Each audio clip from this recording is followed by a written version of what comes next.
Welcome to the Java Cafe, Java fam.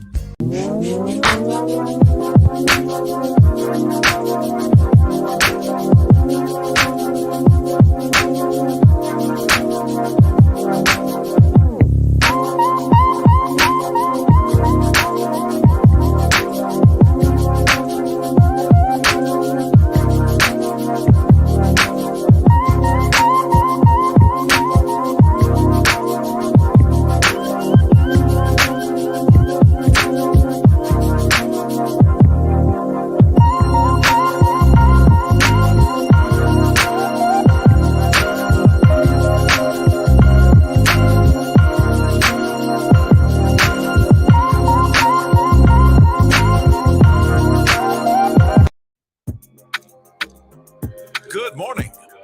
Welcome to the Java Cafe, Java fam. Good morning, everybody. Good morning. Good morning. Today is Wednesday, June 29th, 2022, and I'm smiling because I'm back on the track record of getting the date right.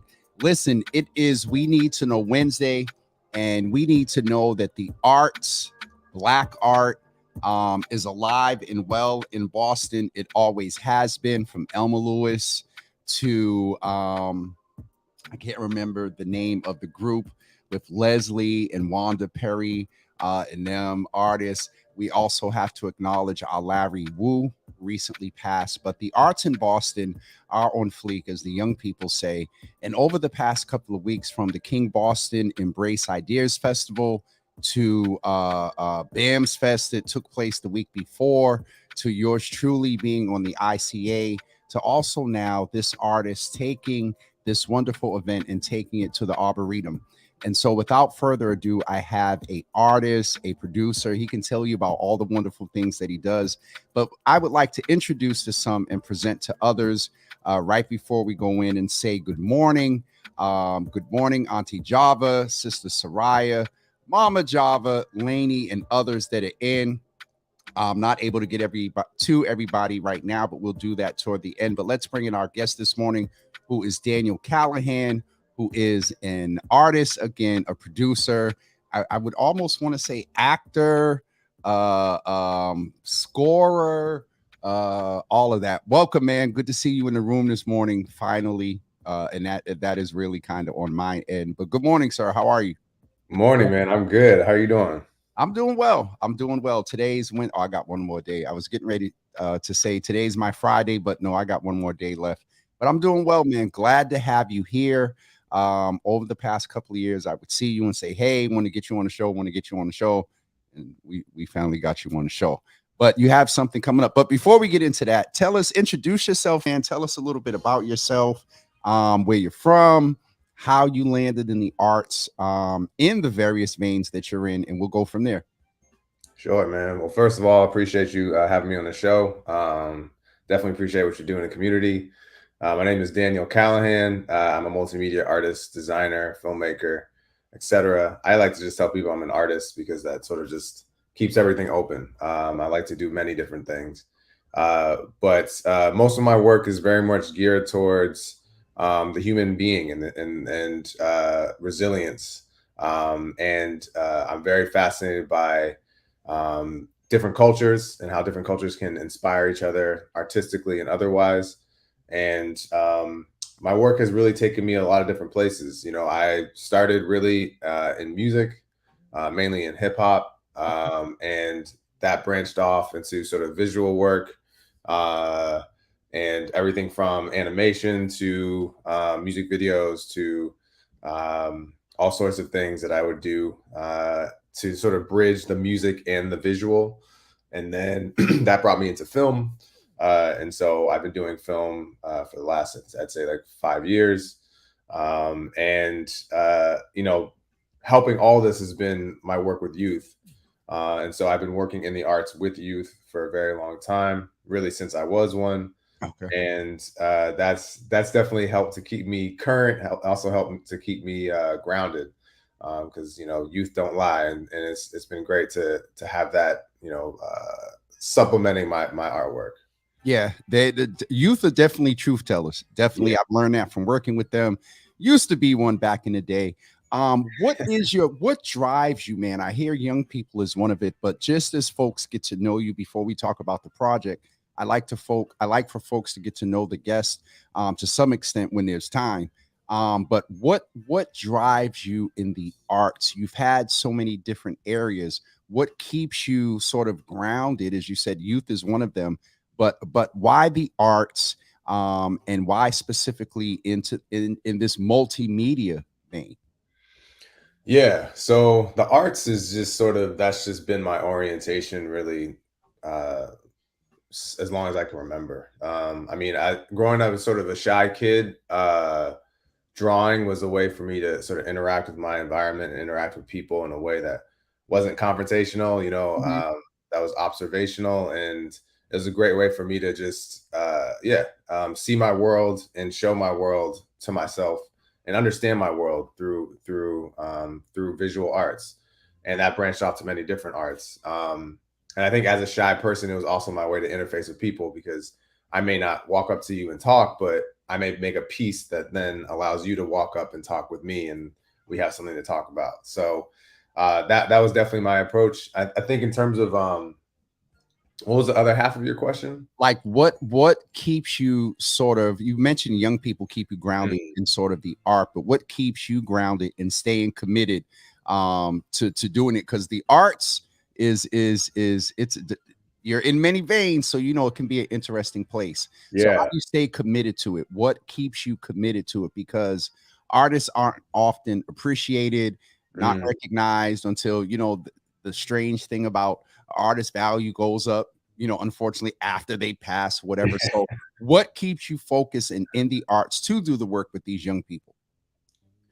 Yeah, I think it's the work itself. I think that's what keeps me inspired. It's because my artwork always is expanding me. It's always pushing me to Mhm. find out new things about myself, find out new things about people.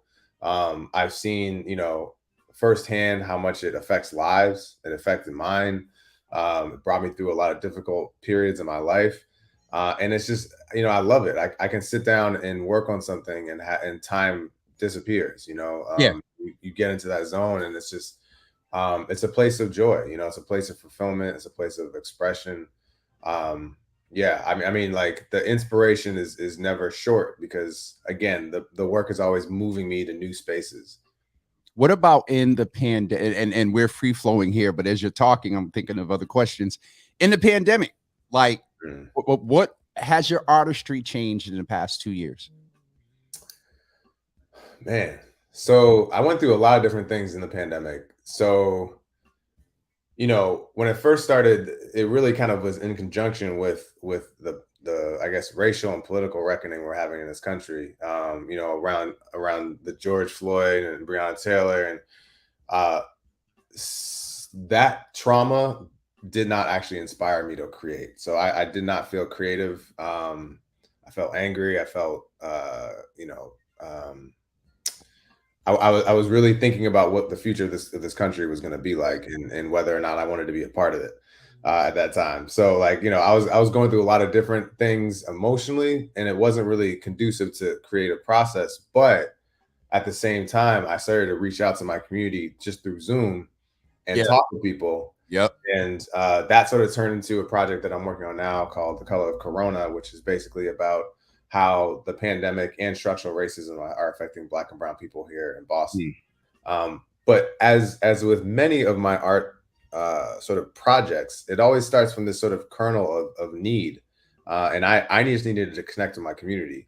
And it sort of blossoms, and then I use the skills that I've learned over time and to sort of explore that. And then what Mhm. comes out is sort of the project. So I think the pandemic had me go inside. I think at the beginning it was like a beautiful holiday for me.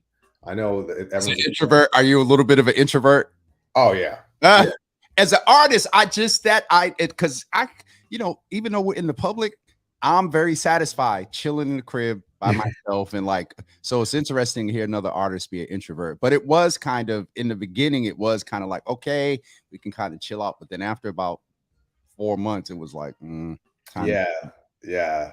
So make sure you keep us aware of the color of Corona, because I definitely want to hear more about that. Doing something in that vein too, really around men and mental health. But Mm, in creating, we're not fully out of it yet, but you've come up with this project that is taking place, or an event that's taking place next Saturday, July 9th. So tell us, what is the Mass Q Ball? Like, what is it? We see the flyer, we yeah. see who's coming, but in your own words, as the creator, like, what is this? What can we look forward to once we walk in? Yeah, for sure. So the mask ball is really built around my practice of masking. And so I do this thing where I use the human face as a canvas. And usually when we think of masks, we think of things that cover our face or hide our identity. Many of us have gotten very used to wearing masks recently as a protective measure, Yep. but it hides. And so I try to flip the notion of that. I try to use paint. I paint directly on the face and I use it to reveal things about people. So just to sort of flip the notion of what a mask does. That's right. I'm thinking the first time I've encountered your art was when you were doing a project with the painting of faces while they were telling their story. Yeah. Yeah. Okay. Oh, Yeah, um, yeah, yeah. So that was, I mean, so I started with myself. It really started back in California with music, but that's a long story. But when I came back to Boston, I started with myself, and it really became sort of reflective, sort of meditation. And I learned a lot about myself through that process. And then it was so sort of impactful for me that I wanted to share it with my community, and so I started to mask other people. okay. And I found that it really became this sort of platform for personal storytelling. And so that has evolved. I've started doing workshops. I've started doing other things, and it's sort of spread. And so the ball is really the culmination of that process in terms of me sharing with the community. But the ball itself is going to be, everyone will have an opportunity to engage in that if they so choose, and transform themselves into walking works of art. I should say also that masking is very much derived from indigenous practices of body decoration, which we find all over the world. Yep. And so again, it's this beautiful platform for bringing different cultures together because everyone has their sort of own take in terms of how they approach that. And so the ball is really sort of that kind of platform. We're bringing many different people from many different ethnic and cultural groups together. And it's really a platform for celebration. Like, how do we celebrate each other? How do we celebrate what makes us different? Instead of having it be, something that is a cause for crisis or a cause for, conflict. How do we celebrate our differences and learn from each other, and allowing people to express themselves in their traditional ways? I think is really important, and appreciating that is really important. So we're bringing together, and you showed the flyer. We have everything from hip hop to indigenous dance, spoken word, African dance, Mexican folk music, Japanese taiko drumming. We really tried to reach out, and this is what I was saying earlier in terms of the art, broadening my life. We really tried to reach out to as many communities as possible. Not everyone is represented, but Yep. we did the best we could, and it's really going to be this incredible showcase of the beauty of the diversity in the city, which I think is really is really slept on. And it's indicative of a lot of people say that Boston kind of leads in politics in different areas, but it's indicative because the artistry that we've contributed to this country as a people, but right here in Boston, we've made some great contributions, as I said before, from Elmer Lewis to even Mel King and his art of activism. There's such a rich history here. One thing you did teach me, I've been saying mass Q ball, but it's Oh yeah. MASSQ. And so even down to that, why is it spelled like that? Give us the reasoning behind that, even, because I'm sure you were intentional about that. Yeah, for sure. I don't mind people saying mass Q, um, uh, because that is kind of how the wording was, or the spelling was sort of parsed out. Okay. But again, the spelling is to differentiate it from our common notion of a mask. So what I do is I don't create masks in terms of like something outer that you put on yourself Yep. and change how you look. Again, the mask is meant to reveal. So spelling it differently makes you not think about how we normally kind of approach masks. But in terms of the breakdown, roughly speaking, and this can go into depth as well, but it starts with mass, as in like a collective or Yep. like a massing of people. And then Q is sort of queuing up. So like aligning and getting in line. And so, the three main core concepts of masking are identity, communion, and change. identity because we use the human face, which is very much linked to how we identify. It has all our identifiers in terms of, age, gender, ethnicity, culture, et cetera, et cetera. And then communion, because masking always involves more than one person. Like even if I'm masking myself, you as someone looking at my work have to interact with another human being, and especially when I'm masking other people. So that communion aspect is really important. And then change, because I never do the same mask twice, and so it always should be. I shouldn't say should. It always is a reflection of where one is in the moment that the mask is being created. And since we're constantly changing, the mask changes, and it's really supposed to sort of guide us through the changes that we have in life. So, and I should say that indigenous practices, the ones that I've researched, many of them are based around moments of change in life, when you're either changing from, a child to an adult, or changing from, being single to being married, changing from being a citizen to a warrior. Like there's many changes that this practice is sort of involved in. And so change is a really important aspect of that. It's interesting because along with indigenous people, we have our own sort of indigenous to Africa. We are indigenous people. Yeah, absolutely. And I was thinking about that when you said that, and it's interesting because I think coming here, we've lost some of the traditions that involved masking, that involved, from the young man going in, from a child into a warrior, from giving birth. And so it's going to be interesting to live sort of that experience in that day. And so let's say I walk through the entrance from 2 to 4. Like, what is my experience going to be like being in the Arboretum?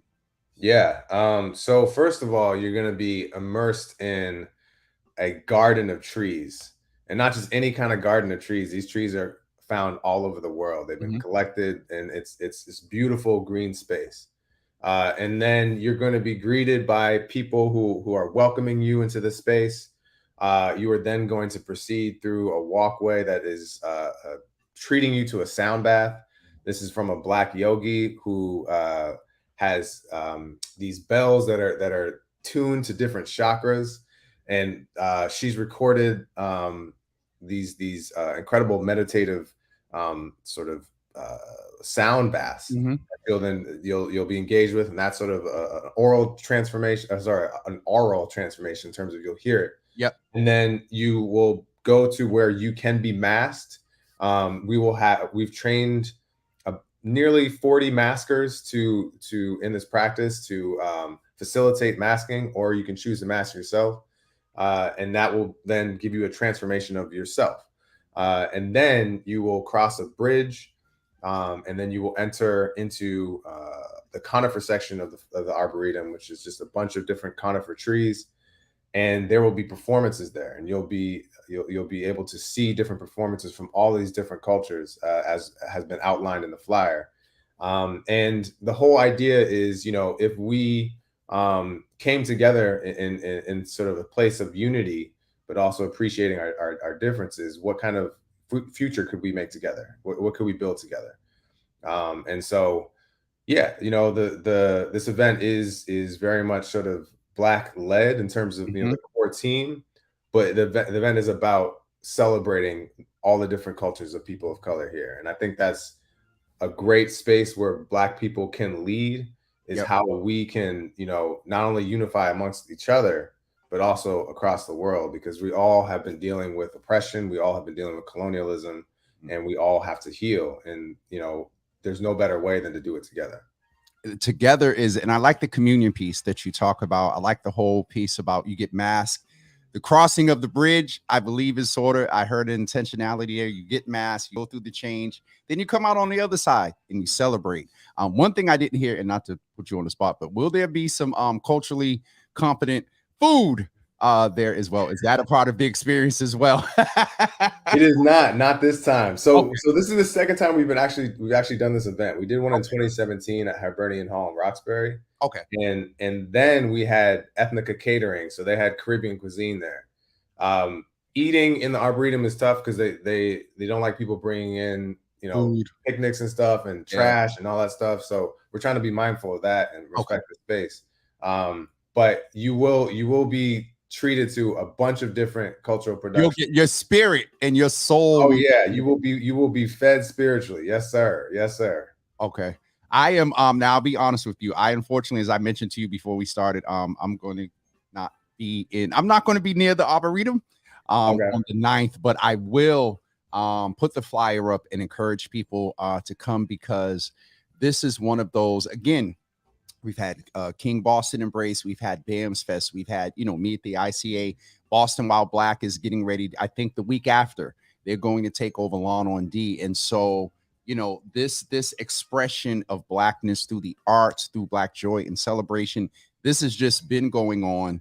But it just feels to me, sir, that there's been this dense concentration this year over the past like 4 weeks or so, that we're just, as Conan Harris says, we belong everywhere, and we really have been everywhere. And it just seems a little bit different this year. And I don't know, you're an artist, you're in that space. Do you feel the same? Do you sense that there's a different level of self celebrating, and also with Juneteenth and everything, acknowledgement by allies of our contributions, not to the arts, but to almost everything in this country? Do you have that same sense that there is a different recognition, self as well as the external?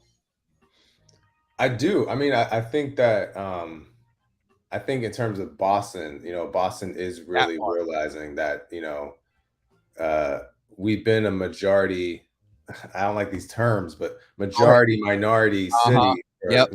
for a minute, like, and that's where our strength lies. Our strength lies in our diversity. And so I think that people are starting to realize it. I think leadership has changed a lot. Yep. I think, it's starting from the top down, and it's also starting from the base up. Yes, sir. People just recognizing our own power, recognizing that, yeah, this is our city, as much as anyone else's is ours. So like, why not?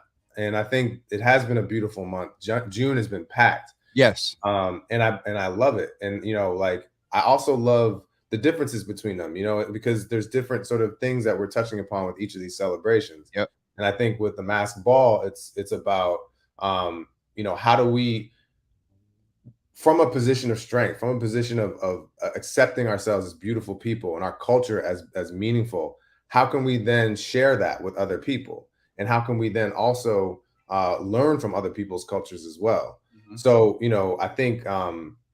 I think it's really important for the Black community to recognize its own gifts, but also to be able to share those gifts with others in a equal sort of exchange, or rather, like, so we're not just being exploited, but we're sharing. Hold on, because I was just sitting here thinking how I was going to, in a nice way, say a lot of our culture has been usurped. And so let's go back and experience how they blended it in and then they put it back out. But you said it in a much more academic artist. Well, I mean, and it's also like, yeah, it's also like the diversity of Blackness is really shouldn't be lost. Like, there's so much diversity in this term Black. Yes. We're a global people, like, we're everywhere. So like, understanding and appreciating that is really important too, because I think a lot of people feel like they don't fit the box of what Black is.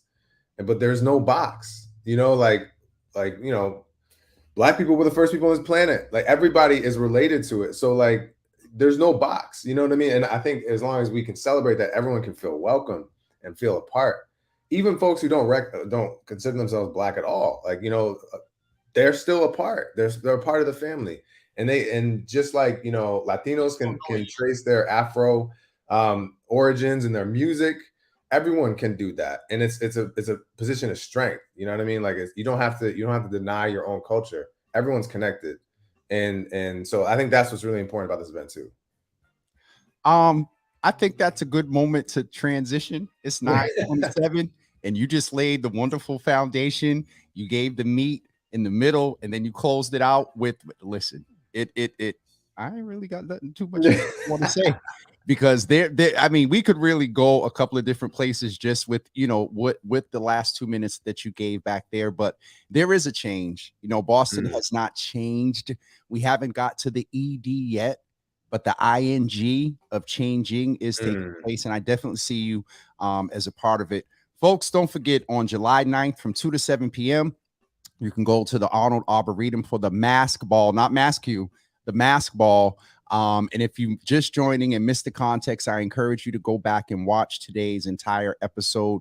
You hear this brother's history, you hear the history of how he got to this event, and you also get like a walkthrough of what's taking place. And again, just tell us real quick, Daniel, there's going to be spoken word. What else? Spoken word, Brazilian capoeira, indigenous dance, Black classical music, Korean fan. Hold on. Black classical music. Yes, sir. Now, there's yeah. You reminded me of something I need to say. But say it before you forget it. Go before you forget. I'll remember. I hope. So I have to say this because this event would not be possible without my co-producing partner Ash Gordon and Castle of Our Skins. Castle of Our Skins is a music education series. It's based on Black composers, specifically in classical music, although they're starting to expand in other places. But it's a really, really important organization, and they are definitely not only ones who spearheaded this event, but also helped me to spearhead the prior event in 2017. Thank you for that clarity, because when I first saw Black classical music, I was attracted because I like classical music. I don't think a lot of people give it a chance and understand the soothing. And I love the clarity you just gave, because it's not going to be Black artists playing traditional classical music. These are going to be Black artists or all artists playing classical music composed by Black composers. Yes. And that's a little bit different, because in the composition, let me not go here. Go ahead and finish. What else? Oh no, I mean, I know. I think you're about to touch on the importance of it. Yeah, because like a lot of people associate classical music with just Europeans. Yep. And not only just Europeans, but like colonialism, right? Like there's this tough tradition of classical music, and it's kept a lot of people away from it. But intentionally, because we're so talented. But go ahead, sorry. Yeah, but we have over 500-year history of contribution to classical music, Black people. And a lot of people don't even know that. I didn't know that. Whenever I go to a Castle of Our Skins event, I learn something new, because I don't know this musical genre like that either. Mm-hmm. But there's been so many traditions of composers, incredible composers, who are Black in this field, and I think it's important for us to see that and enjoy it, because a lot of the music has not been at the forefront of people's idea of classical music. It is definitely that was one of the things I was like, Dag, I'm not gonna be able to listen to that. But I definitely wish that I could be here for that, because just hearing about the experience from when you walk in until you leave sounds definitely awesome, and being masked as well. And I don't know, like when you get masked, are people talking to you and they're there? So tell us a little bit about that process before we go on. I want to look at some of the comments. Sure. Yeah. So masking really involves a lot of reflection. So whenever I mask somebody else, it always starts through talking, and we talk for a while, and I get to know kind of who you are, where you are. And so in training the maskers, who are not going to have 2 to 3 hours to talk to you, they're going to have 10 minutes for an interaction. So that means you can't spend a whole 20 minutes on your childhood from zero. No, you cannot. Sorry. But the beauty of it, the beauty of it in their training, there are certain questions that they will be asking that will really try to get to the heart of who you are in a very short period of time. And they will use that in some way, shape, or form to inform what they create. So here's another thing that's important too, because oftentimes when we think of painting the face, we think of face painting, i.e. what you do at fairs, at festivals, and things like that, where it's like, oh, I want a flower, I want to be a tiger, and then you get that. Like masking is very different. Masking is not so much about you telling the painter what to do. It's more about you having an interaction with an artist, and the artist interpreting that interaction onto your face. Oh yeah. God, I want to be here to see what they would come up with. Yeah, we have to figure out how to do another one, or maybe we could figure out how to do a Java with Jimmy, like you did in 2000, a couple of years back, where you did the whole special one on the individual. Because I'm curious as to what. Matter of fact, we might need to talk, because I'd probably want to talk to you. But it is I have a project coming up where we're going to be telling stories, so this might be something to work in. But Daniel, I'm excited for having you here. I'm really glad to hear about what's going to go on the 9th. Folks, don't forget, I'm going to ask the Java fam that are able to go and represent, since I won't be here, but it is July 9th from 2 to 7. One of the other questions, or we have a few comments and questions. One of the comments that I saw is that I'm glad that we're using the term Black, because though there are people who don't subscribe to African American. Also, Props is asking about representation. That's on another topic, but I'm glad that that's being done. I'm glad that what you're doing is a part of the representation of which he refers. Heidi's also saying Castle Raskin is dope to be there. So the other thing I wanted to mention is that the website, and I believe I got this right, you all can go to www.massqball.com. Now, let me ask, should people register so you have an idea of how many people are coming? People should register, correct? Yes, please. Yeah, the event is free. It's open to the public and it's family friendly. But in order for us to assess, how many people are coming, Yes. we do ask people to register. So please do that.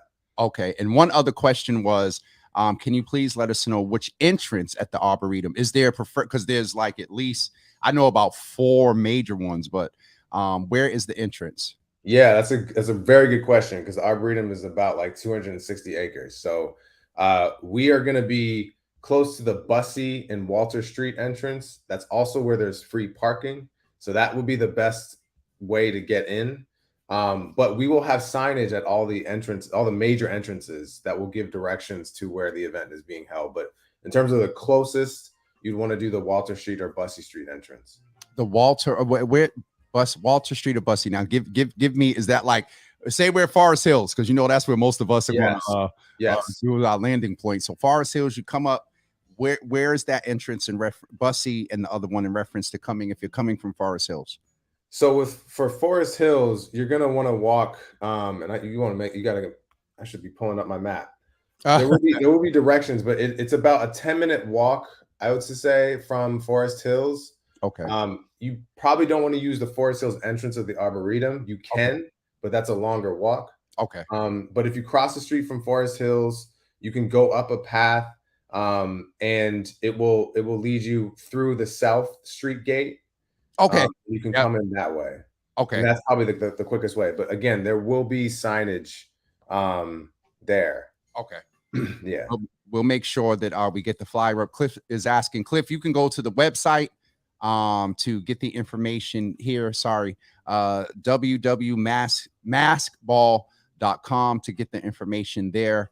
And folks are interested in, definitely, I think, are going to come out and be a part of this. And so I wish I was going to be here, because I'm so curious to what the artists would, after talking with me for 10 minutes, what they would hear, and then what my face would look like. Lord Jesus. Man,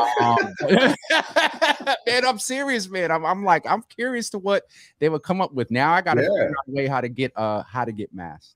Yeah, man. Absolutely. Absolutely. The other mask. And so now I want to come and see the benefit of taking off one mask and being masked, by someone else. But Daniel, any closing remarks, anything that we did not cover that you wanted to share with the group?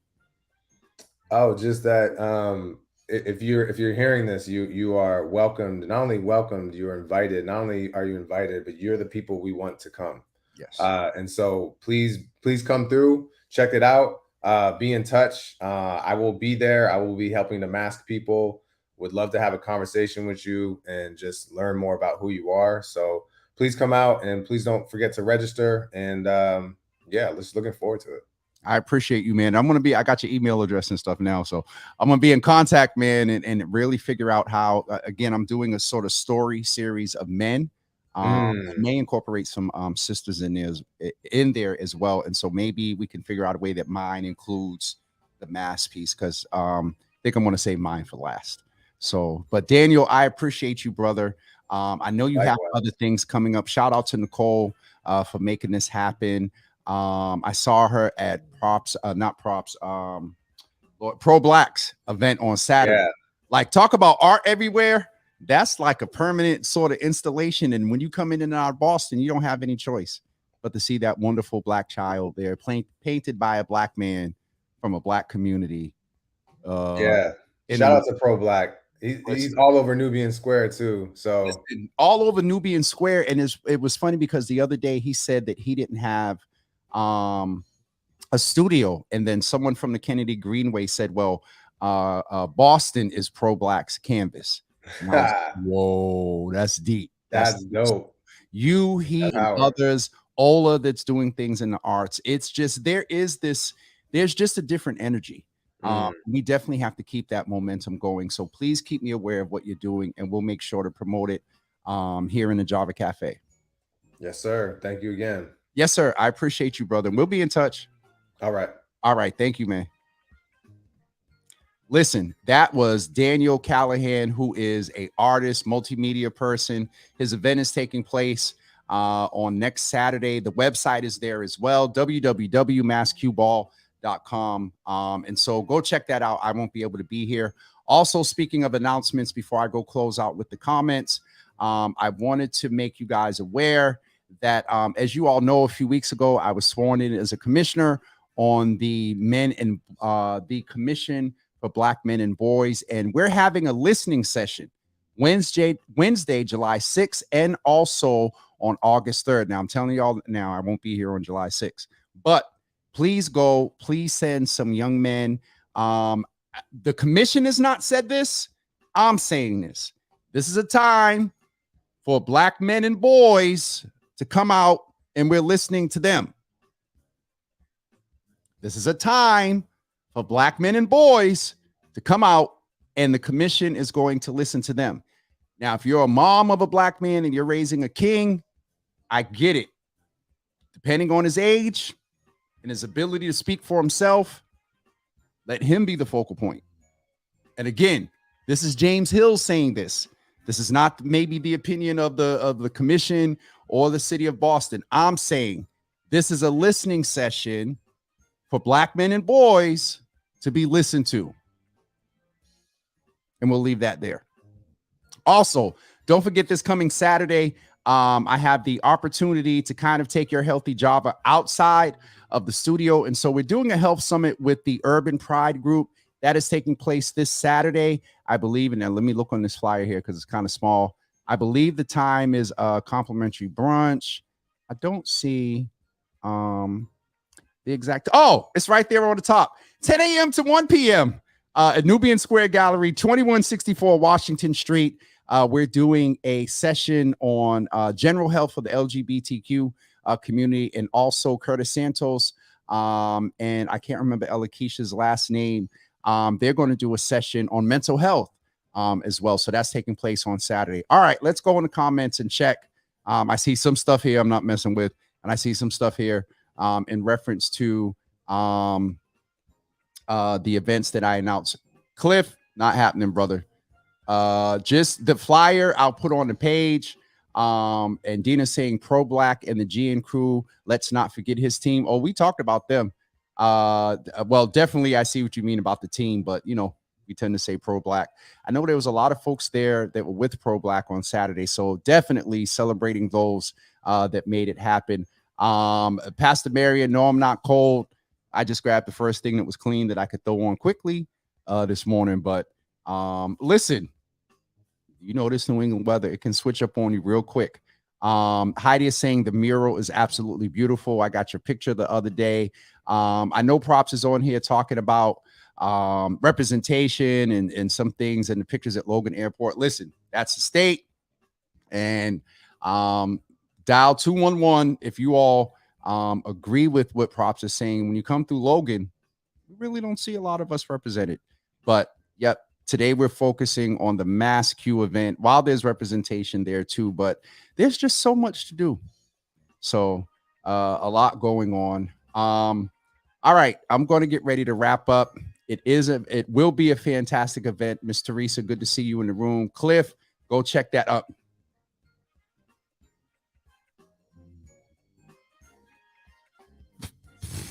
Pastor Marion, I know you lying, Jesus, and I'm not calling you a liar, but the devil.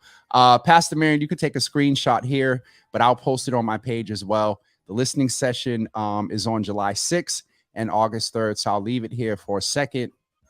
So you guys take a screenshot as well as the Health Summit flyer. But I'll put both of those on the website, and I'll try to remember to do it like right after I end the show today. Today's Wednesday. We will be back with you all tomorrow morning at 9 a.m. I believe my guest that's coming in, we're going to talk a little bit about Bitcoin tomorrow and the digital economy. And one of her missions is making sure that Black folks don't miss out on that. And so I believe that is my guest scheduled to come tomorrow. I'm just waiting on an email. We've been going back and forth. That's it. That's it for Java with Jimmy this morning. Thank you for listening this morning, and go check out all that information. I will get finished and put it on the website. Not the website, put it on the Java with Jimmy Facebook page. And that's it for me. We will see you guys tomorrow morning at Heidi, what did you say? Hold on. Oh, can't wait. It is going to be awesome. But we'll see you guys tomorrow morning at 9 a.m. here in the Java Cafe. Thank you for tuning in this morning. Be sure to check out Dan's event next Saturday. Plan to go to the listening session on next Wednesday, and also the Health Summit taking place